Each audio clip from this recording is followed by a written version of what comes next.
이것은 어려운 일이지만 그렇다고 시도할 수조차 없는 일은 아닙니다. 우리는 적을 죽이거나 버려야 할 때라도 자기 자신에게 품는 마음을 그에게도 품도록, 그가 나쁜 사람이 아니기를 바라며 이 세상에서든 다른 세상에서든 치유되기를 바라는 마음을 품도록, 그가 잘 되기를 바라는 마음을 품도록 애써야 합니다.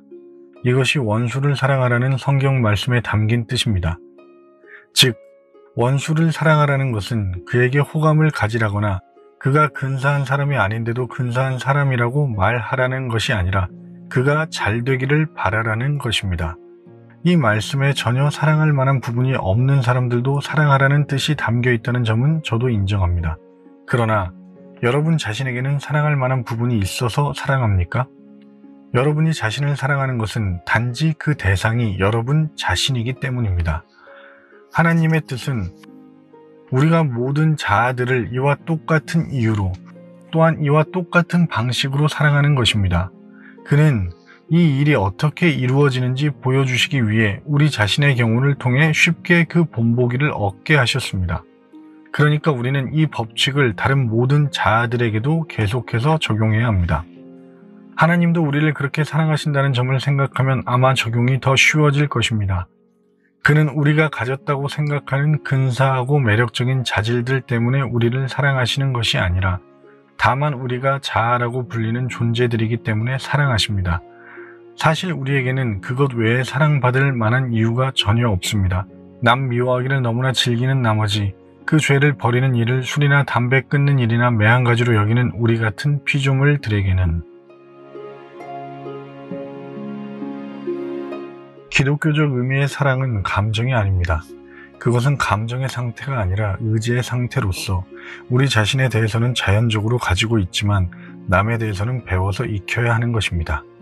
저는 용서를 다루는 장에서 우리가 자신을 사랑한다고 해서 꼭 자신을 좋아한다는 뜻은 아니라고 지적했습니다. 자신을 사랑한다는 것은 자신이 잘 되기를 바란다는 뜻입니다. 우리 모두에게 주어진 법칙은 아주 간단합니다. 자신의 이웃을 사랑하나 사랑하지 않나 고민하느라 시간을 낭비하지 마십시오. 그냥 그를 사랑한다 치고 행동하십시오. 그러면 곧 위대한 비밀 하나를 발견할 것입니다. 어떤 사람을 사랑한다 치고 행동하면 얼마 지나지 않아 진짜로 그를 사랑하게 된다는 비밀 말입니다. 어떤 사람이 싫다고 해서 상처를 주면 점점 더 그가 싫어집니다. 그러나 싫은 사람이라도 잘 대해주면 점점 덜 싫어집니다. 한 가지 예외는 있습니다. 하나님을 기쁘게 하며 사랑의 법을 따르기 위해 잘 대해주는 것이 아니라 자기가 얼마나 너그러이 잘 용서해주는 사람인지를 과시하거나 상대방이 마치 빚진 사람처럼 자기를 찾아와 감사를 표하기를 바라는 마음 때문에 잘 대해주는 경우에는 실망을 면치 못하게 될 것입니다. 사람들은 바보가 아닙니다. 그들은 어떤 것이 과시이고 선심인지 금방 알아챕니다.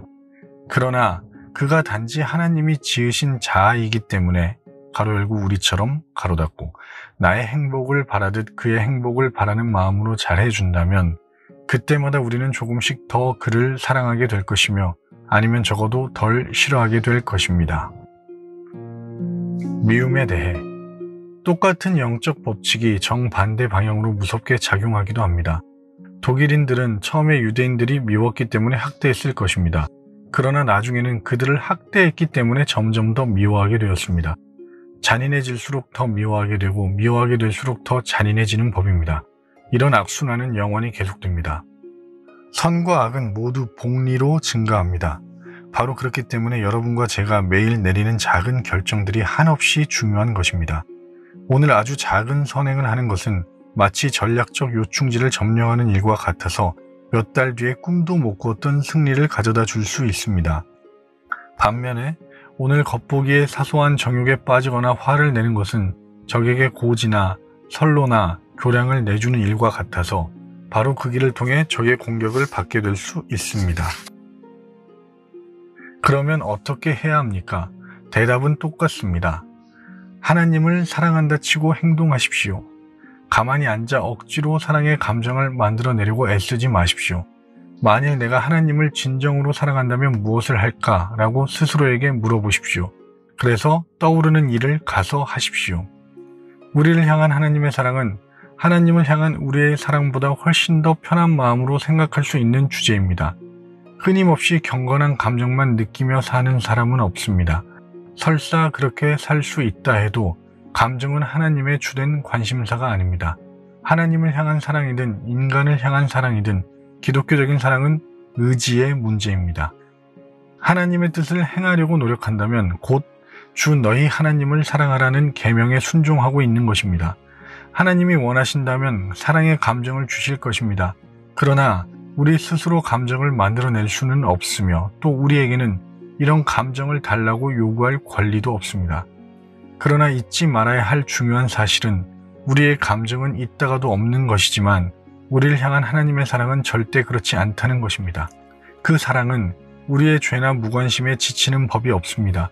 그 사랑은 우리에게 어떤 대가를 치르게 하는 한이 있더라도 또 하나님께 어떤 대가를 치르게 하는 한이 있더라도 우리 죄를 치료하겠다는 결심을 완수할 때까지 단 한 걸음도 뒤로 물러서지 않습니다.